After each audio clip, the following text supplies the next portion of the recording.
Cook, and this is Kendra Cox, and we're with DiscoverWoodward.com and Keller Williams Realty Elite, and here in Woodward, Oklahoma. You Man, I just stumbled said through Realty. We're going to keep that, but it's really Keller Williams Yes, Realty Elite. Yes. Okay, so All right. here we are. We're with you, Heather Healy. Yes. Yes, I was so afraid I would say your daughter's name. Everyone Yes, does. yes. And Even so I I. really was Even I. focusing hard on that. When I didn't know, I just thought I'm going to do it wrong. Last year, I won Miss Congeniality at a pageant. I was nominated in. Congratulations. They said Heather Healy on the certificate and everything. So. I feel like that's a great way to promote your Yes. business. Yes. Okay, so you are Diva School of Dance. Yes, ma'am. So we've got that behind us. And so we're located here in Woodward. And how long have you had Diva School of Dance here in Woodward? I started teaching in, oh my gosh, I'm going to tell you all mine. 1997 is when I first started teaching. Which isn't old. Okay. We're young. Okay. Okay. We'll go with that. And then, We're young. okay. Yes, we're young. That was under the Northwest Oklahoma School of Performing Arts, and then Diva came in about 99. All right, awesome. So, so we were talking a little bit ago, like you've grown up in North. I almost said you rooted up. I don't know where I'm going. I did with that. Language today. Yes, I'm telling you. All right, so you've grown up in Northwest Oklahoma. So where did you come from? So I grew up in Gage. My whole life there, grew up on a farm, and actually grew up performing on stage almost every single weekend. Really? Yes. Okay, tell me how that So works. I am Ryan. You performed in every weekend. There's no tension now. So we were part of it. I want to know why I'm embarrassed for it, but okay, go ahead. Let's hear It was it. great. We were in an organization called Oklahoma Kids. Yes. And Oklahoma Kids was like a little league performing arts for children, and we, if there was a town function in any little tiny town, Right. we were there performing. Yes. Every Awesome. weekend. Yep. Yeah, and So so you're performing in dance. dance and singing. Yes. Okay, dance and vocal. No, dancing or singing. No, they did like was it your church Drama, group? yeah. They did. They did like this lip sync thing, and it was a big production. I mean, it was a big deal. They won all the time. I don't know why he's being all embarrassed. They won stuff. I need people to know that I was. Stage This is man. awesome. He's just singing, dancing. I had no idea. Yeah. Man. Yeah. All right, so that's fantastic. That's I what had no my kids idea. do, by the way. It is. Yeah, it's it's all from from him. you. And all this time I thought it was probably Carrie. No, but She's just the grace part of it, maybe. Okay. All right, so okay, that's really cool and interesting. I had no idea. So that's an every weekend thing, isn't it? And I remember that. Yeah. I remember watching that on TV on OETA. I'm pretty sure. yes. Yes. Whenever I was You a did. little girl. Yes. You did. And thinking that looks so fun and cool. Yes. Yes, awesome. So, okay, very fun. So then you graduate from Gage. You go to school. You said it. I went to OCU. I was a dance major at OCU. Yes. And then I transferred to Northwestern. And actually, I have a degree from OU now, but All right. Very cool. I'll go Yes. everywhere. So, all right. So you end up back in the area, and your former dance teacher calls and says, "Hey, girl, you ready to take over?" Yes. And you were like, Okay. You know, I was 19 at the time. It was my first summer out of college. right? And she calls me up and she's like, "We're moving. Do you want the dance studio?" And I'm like, "Ooh." So, but we taught together for a while before she moved, and then she did move. She's in Perkins and she has a dance studio there. But yeah, it just kind of grew from there. Very cool. Okay, so what do you love about dance? What do you love about this business? What keeps you in it from 1997 to 2020? Right. What keeps you here? So I feel like dance lessons, and not just here, but anywhere, they're about a whole lot more than dance. So, first of all, I am a cheerleader for every child that walks through that door. Yeah. Okay? Yes. And it doesn't matter what they're going through. I mean, not only am I a cheerleader, I'm probably the adult in their life that they can talk to with no judgment. I'm not their parent. Right. Because you know how it is Right. for some Right. kids to talk to their parents. Mhm. But they can come and talk to me, and we can talk through things. The other thing I think that makes dance super important, especially for a younger age, some of those 3 and 4-year-olds that we get, I'm their first time away from mom. Right. You know, some of them have been Oh, home their gosh, whole life, you yes. know, and they may go to church and things, but this is the first time that mom is not Right. in the room with them the whole time. So, those little things like taking turns and learning to stand in line and to keep your hands to yourself, Right. and stuff. So, it's a lot. My favorite thing that I was reading about you is, you said it's so exciting to get to congratulate and to encourage a child on their first and on its success. And you said it is so cool. This had never popped in my mind. You said it is so cool to watch a 3-year-old skip for the first time. And I was like, oh my gosh, that sounds like joy in a picture form. Like, So, that is true. yes. In order to teach a child to skip, it is a wordplay, okay? Because when you say skip, they just take off and go crazy because they've heard that word before. Right. So we start small and we do, they're called flamingo walks, where they just put their legs up and then we do a flamingo walk and they don't realize that that's skipping until you say, you're skipping, and then they're all excited too, because how they don't fun. realize that they're doing it. Right. But if I ask them to skip, they just crazy across the floor, but I ask for flamingo hops and we're Right. skipping. I think that's so cool, and not having grown up in dance, and my kids were neither one interested in any way, shape, or form. So this is completely new to me, and I have zero background in it. I mean, we did one year, and it was a challenge every time. week, yeah. Yes, it really was. My daughter said, "Well, I'll like that one because I like the song because it's off Shrek." I mean, that's as far as I could get into the dance game. But one of the things that I appreciate is this is very much a sport. There is a lot that goes into this. So you want to talk a little bit about the challenges that you see?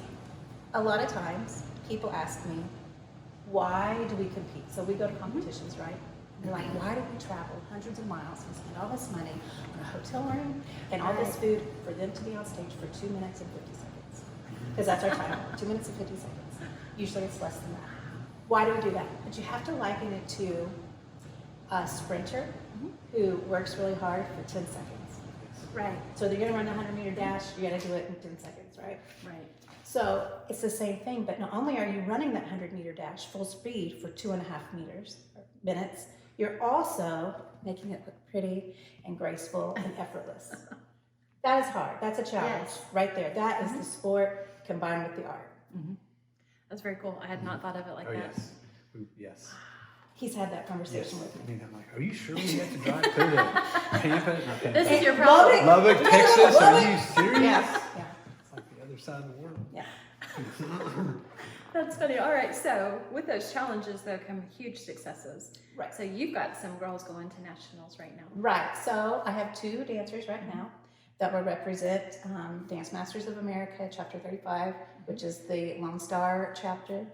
And we will go to Nashville in January, and they'll compete for the title of Petite Miss Dance and Junior Miss Dance. So what's the process to get to nationals? What would a student have to win and have to overcome in order to reach that? So this particular competition is different from a profit-based competition. Okay. So we go to some competitions, you pay your entry fee, you get a prize. You qualify for nationals. Okay. Woo! This one is different because it is put on by the dance teachers. So in order to be a part of this, you have to take a test to prove that you know what you're talking about in the first place. And then the students aren't just judged on their dance. So they do interview just like any pageant. Wow. But then they go to dance class and they are judged in ballet, tap, jazz, and acrobatics. And they get a score for that counts towards that title. So it's not just, I'm gonna go do this dance that I've been working on for 2 years and it's perfect now. It's what kind of dancer are you? Interesting. Are you an all-around dancer and are you personable? Can I have a conversation? So that makes that one a little different. I like that because I read a lot and I hear a lot of people say that our younger generations are at a disadvantage because they're so text, and there's less face, and there's a lot of concern. And so that's great because that's building up that speaking skill and that social skill, and it's vastly important. But it is hard if we're not in the position to have those conversations. Yeah. So, and some kids are great with adults, and then others are like, oh no, it's an adult. Right. I mean, I feel that there's some adults. I'm like, oh, you're an adult, like a real one. Yeah. So I mean, that's fantastic. So that just shows the well-roundedness of this. It's not just dancing. It's not just pretty clothes or makeup and a smile. This is well-rounded, isn't it? Right. This competition is, yeah. Very cool. Okay, so one of the things I can't remember the question I was supposed to ask to lead you into it, but one of the things that you do here very, very well are compliments. Yes. So this goes back to your desire to be a cheerleader. Tell us a little bit about that. It is so easy for me I could look at Brian and I could find 10 things wrong with it. But I mean, everyone can. we all can, and we do it unconsciously. Yes, we do. Unconsciously, we do it. But how it is I don't so... think she meant just you this time. No, I don't. But why is it so hard to walk up to someone and say, that you are on fire today, you look great? It is hard. It is harder to give a compliment than it is to judge somebody. So one of the things that we do almost every single class is we give compliments to each other. So the girls learn a little combination. Like right now, the first half of the year we do all technique. We don't even work on recital dances until the second half of the year. So the first half, like we just did some Halloween dances, and then we'll do some Christmas dances. But they'll learn a little bit, and then we'll take turns. So one group will sit, and they'll practice their audience skills of listening and paying attention and not talking and clapping and really watching the dancers. And then we take turns on down the line, and they give compliments to the dancers, and they say, your turns were great today. Oh my gosh, I liked it when you whipped your hair on that one. Just little tiny things that they find that makes them stand out, because not only does it make the dancer who got the compliment feel great, it makes the child who's watching feel good that they gave them a compliment too. I love that you're teaching them that. We were talking about this in the office, actually. Like when we were working. Yes. Okay. So another one of the, another girl in the office and I were talking about how hard it is. Like she was saying specifically that over the years she's recognized that in herself. I would see someone and I would think, man, they're really rocking their haircut, but having this a reservation to be able to go, like nobody wears bald hair like you do. Right. Like there was a discomfort in that, and she said, now years later I look back and I think, I wish I would have just told that woman. I wish I would have just she was said rocking it. Right. And I think that is so true. Like it's hard to grow into that freedom. I don't know what we're afraid of. Because nobody ever goes, why would you say that? because you don't want to be judged as the nice girl, you know. But what I teach in here is that supporting each other and being each other's cheerleader, because a lot of mine are from different schools and different towns. We're in here, this is a safe place. It's one of the things I say when they walk through that door. This is a safe environment. Anything that happens in this room, you will not be judged for.